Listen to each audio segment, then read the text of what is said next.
वसईच्या बापाने हद्दीत गोळीबाराची ही घटना घडली। जमिनीच्या वादातून हा गोळीबार झाल्याचं समजतंय। आज बुधवारी दुपारच्या सुमारास ही घटना घडली। आरोपी मेघनाथ भोईर याने हा गोळीबार केला आहे। मिळालेल्या माहितीनुसार या घटनेतील पीडित संजय जोशी आणि त्यांचे साथीदार जमिनीच्या साईटवर जाऊन जमिनीची मोजणी करत होते। त्यानंतर ते गाडीने परतत होते।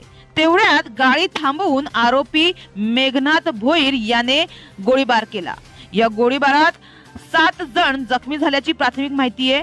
तर जखमींवर वसई फाट्याच्या तुंगारेश्वर हॉस्पिटलमध्ये सध्या उपचार सुरू आहेत।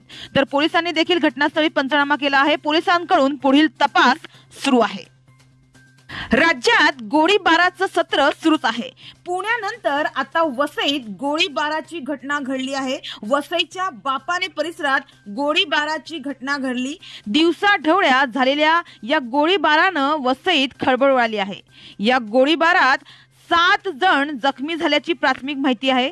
जमिनीच्या वादातून ही गोळीबाराची घटना घडली आहे।